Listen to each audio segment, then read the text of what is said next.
get started? Is that good? Okay, great.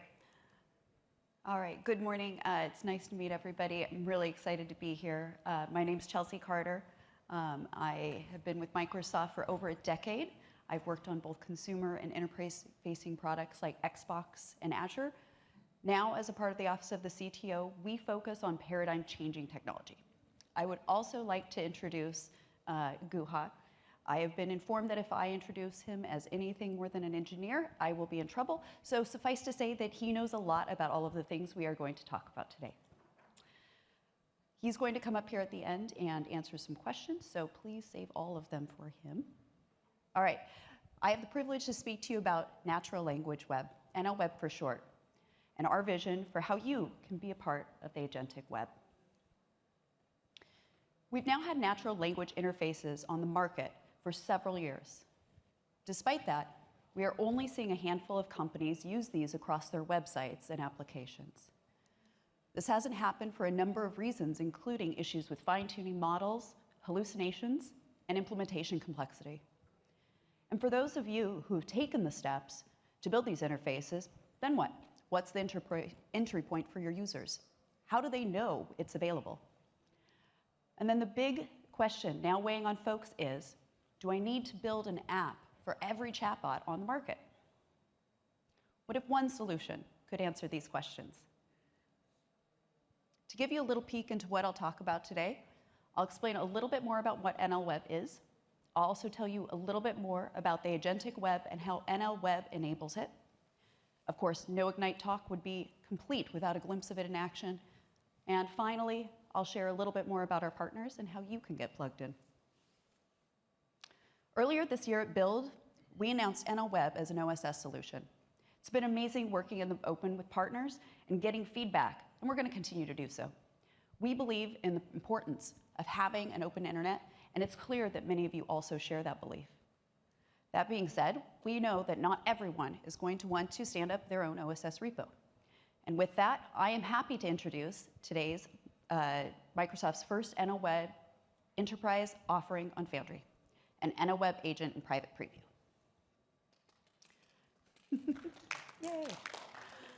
So what is NLWeb? NLWeb is an open web protocol that enables conversational interfaces for humans and agents. And because it's open, that also means it's flexible, so you have control over where those are surfaced on your website, in your application, through a chatbot, all powered by one API. And yes, that means that an NLWeb app can also be an OpenAI app. Because it is open, that means that you can choose your implementation, which LLM, which database. It was also built with discovery in mind, and I'll show you today how this can work through one of our partner solutions. So let's take a step back and talk about protocols. When we look at the most common of protocols, HTTP, HTML, RSS, JSON, and schema.org, which we will get to in a moment, these were patterns developed to solve real problems. They weren't patented, they weren't owned by anybody.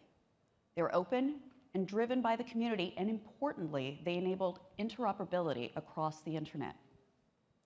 Coming back to schema.org. It was originally created to provide a common vocabulary for data markup on websites, which could then be surfaced by any search engine. More than half of websites today leverage schema.org. Why is this important? Since it's so great at understanding, or so predominant on websites, LLMs are great at understanding, and therefore, they are great at understanding web data. Because LLMs understand schema so well, there are also tools emerging that can apply this schema retroactively if it doesn't already have it, and we'll see some examples later in the presentation. You don't need to read the fine print here, but this is an example of the NLWeb schema protocol, which can interpret those schema types. And not just schema.org, but broadly, well-schematized data can be understood as well, and the specification is sufficiently general to adapt to other schema. I'd like to show you an example that demonstrates the power of having a generalized protocol. Our partners at Wix have provided a diagram of their architecture, and what I want to highlight here is that in the white, you can see the NLWeb endpoint, but the rest of the architecture is completely Wix's own. While we have a reference implementation in the OSS repo that you can pick up, you don't have to use it. and you can apply the protocol for your own existing system. This is the beauty of protocols. You've seen the architecture for one NLWeb application. Now consider those interactions could also be accessible to not only your human end users, but also to AI agents that want to interact with your site or application. This, in short, is what the Agentic Web is. It's a shift from a web designed for human users to one that includes both humans and AI agents. This is, again, where having a protocol becomes important. Each NLWeb also has an integrated MCP endpoint, which we use much like the web uses HTTP. But with agents being able to communicate with so many agents, they need a simplified way to talk to one another without having to know the technical details for every single one. We don't want to have to identify and figure out how to call the many unique tools for each agent. This is not scalable across millions of MCP servers. We need to distribute the intelligence so that there isn't one chatbot calling the shots. So with NLWeb, an agent simply needs to know that your site or application is NLWeb enabled, and NLWeb handles the ask and response in natural language. And you control how NLWeb is able to respond. Think of NLWeb like the HTML that is used to render websites, but smarter. I'm also alluding to another concept here, which is around discovery. Let's talk about practical implementation as demonstrated by our friends at Toolbit. Toolbit helps their customers monetize their content. Here you see a user logging in and selecting their preferred publications to get content from.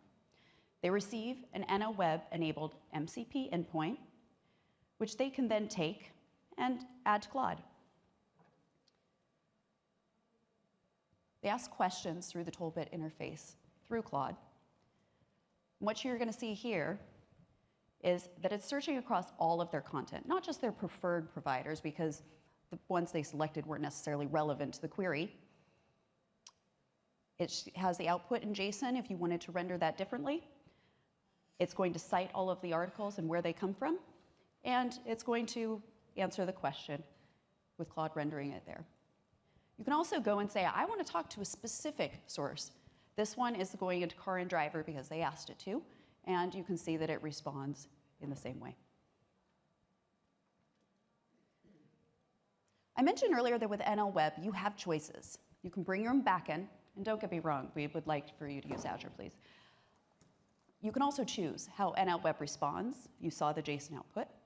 That means you can design the UI in which the results are displayed.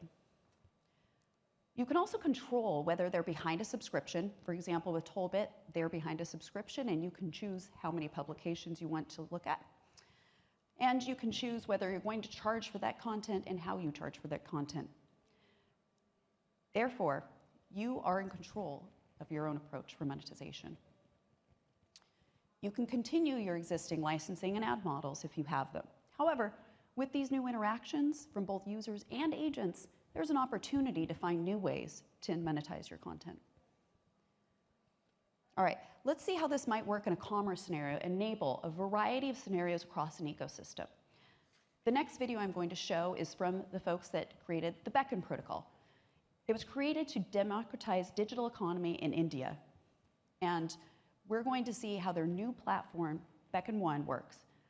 This AI native contracting infrastructure allows AI agents to plug in, discover businesses, and purchase their products. Let's see an example of how a user plans and purchases a trip. All these agents are connected to a global network, availing the network coordination services offered by a universal infrastructure called Beckn 1. Wanderly is one such agent. Powered by NLWeb, Beckn 1's catalog discovery service offers a powerful context-aware, natural language interface for the Wanderly agent to discover hotel booking platforms, personalized itinerary. Wanderly then finds tour packages based on James's preferences. It proceeds to fetch ratings, credentials, and reviews of the tour packages. As James makes a selection, Wanderly directly connects to the tour booking agent via Beckn 1 and books the tour package. In conclusion, using a transaction protocol like Beckn, powered by the underlying contracting infrastructure of Beckn 1, and a semantically aware natural language framework like NLWeb, agents across the internet can discover each other, coordinate, self-organize, establish trust, dynamically comply with regional policies, and ultimately exchange value. All right, and that's a scenario where we see a network for commerce emerging. I hope you are seeing a theme of functionality being created in an ecosystem around the open web protocols we're talking about. So let's get to the preview offering. I am going to show you how we can set up an NLWeb agent using the Azure developer command line. This is going to be the fastest deployment you have ever seen because I recorded it and cut out the boring parts. So instead of 15 minutes, it's going to be about 2. All right, so how this starts. I set up my region so that we can skip the prompting. We are going to see the bicep template here, creating all of the primitive resources needed for an NLWeb application. These are resource groups, Foundry products, embedding LLM models, monitoring, an Azure AI search database. Oh, that renders nicely. Of course, if you already have content in an Azure AI search database, you can bring your own. We can access that through an external database. You also are going to be able to do this natively with an Elastic or a Snowflake endpoint at a near point in the future. This all gets packaged up into a Docker container, gets deployed, and it starts the agent. You guys see that? Sorry, it's not rendering on my screen properly, so I can't tell where we are. For our demo, what we're going to see is we are going to load an RSS feed of Kevin's podcasts. It's not a super robust data set, but it's fun.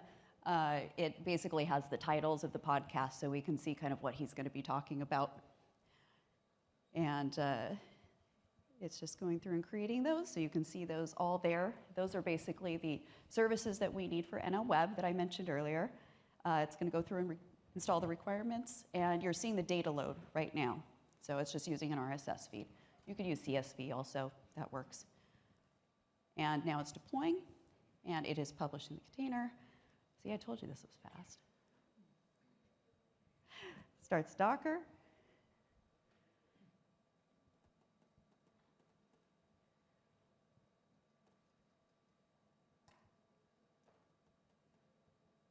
And what I'm going to do now is I'm going to grab that URL basically that goes to the agent interface in Foundry. And it's finished, so we're going to go over into Foundry. And in this NLWeb agent, it's small, so we can't really see the output. But I am a voracious reader of sci-fi novels, and so I want to know what guests that Kevin has added on. So I ask him, or ask the NLWeb agent, what authors Kevin has had on. And it's going to return some JSON there. And you know, it's a little bit hard to read, but I want to show you, so I'm going to put it in another window, and we can look at it. And at the top, what we're going to see is a summary of all the guests that Kevin has had on who are authors, and appropriately, the first response is 𝗦𝗽𝗀𝗀𝗀𝗀𝗀. I don't know if you read his books, they're excellent. All right, so now that was just me querying the Foundry agent. What might somebody else do with this? Our friends at Yoast are using Foundry to back their latest feature. For those of you who are not familiar with Yoast, Yoast is one of the biggest providers of SEO on WordPress sites with over 13 million customers. So they are very familiar with optimizing website schema. As you can see in the screenshots here, this will allow their customers to enable agentic search using NLWeb in one click. And what might this look like on a site? Now I would like to show you a way that Microsoft has used NLWeb. On our MS Source site, which is also the folks that publish the Book of News, you can see how flexible the NLWeb implementation is. All right, so basically what is going on here? They are using NLWeb in several different ways. They're typing in, what's new with AI? And NLWeb is providing queries that are similar in nature and returning those in the actual search interface. You get the results summarized nicely at the top, as well as links below that are related to that search. You can continue the conversation. And they've asked about the NFL. What you see is you get more responses, and it's also rendering a nice timeline of events of that relationship with the NFL. All this content they have completely customized while using the NLWeb protocol in many different ways. All right, we went through a lot today, but if I can leave you with just one thing, it is this. With NLWeb, you can build for your human and agents across many surfaces in this emerging ecosystem. Come try it out. I also want to give a shout out to all of our partners who have been working closely with us. You'll see more coming from them in the future and some very exciting product integrations coming soon. And with that, so what is your call to action? Please get in touch with us if you would like to learn more about NLWeb or any of the partners, our private preview. And please check out our resources. I tried to put them up there so you could take a picture. And now let's get Guha up here. He's going to answer all of those hard questions I know you've been saving for him. I would like to ask folks, if you do have a question, please use the microphone so the folks on the recording can hear it.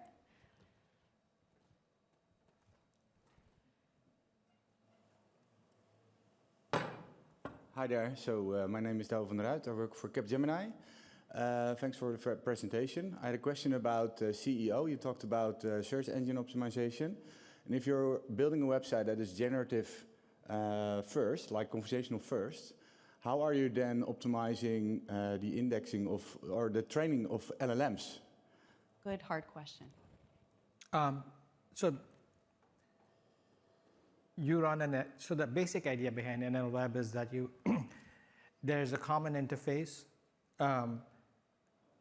So we run on top of MCP and A2A and everything, all of those things. And so taking the MCP example, you can think of it as there's a common tool that all of the NLWeb sites support called Ask. And depending on the implementation, the reference implementation we have has a highly optimized model that does well with answering those kinds of questions from Ask, with a focus on making sure that there is no hallucination at all. There are other implementations from the implementation from Elastic, the implementation from Wix, and so on, use their own LLM models, and it's up to you. Right. Yeah, so the question was, one client of mine, he asked me, so we sell a lot of products, consumer products like mayonnaise. If a user asks a question about mayonnaise in ChatGPT, I want our mayonnaise to pop up at the top. So what do I need to do for that when I'm going to use a generative first website? Because it will not be indexed by the generic search engine optimization methods. And also large language models will not be trained on that data because it's not static, right? Yes. So it's I don't want, ChatGPT is a different company. Yeah, okay. I don't want to say or Copilot, right? All the large language models that are out there, they are trained on the static web data. But how do they cope with generative data? So yeah, in the context of Copilot, we are working closely with Copilot to figure out ways in which, if your customer has generative AI available, how does that get actively integrated into the answers from Copilot? We don't have anything to announce today, but hopefully in the next couple months. Right. And we're making this open so that it's not just Copilot, but it's anybody else can also pick it up. Right. Yeah. Okay. Thank you. Yeah. Thanks. Interesting scenario, though. Anybody else have questions?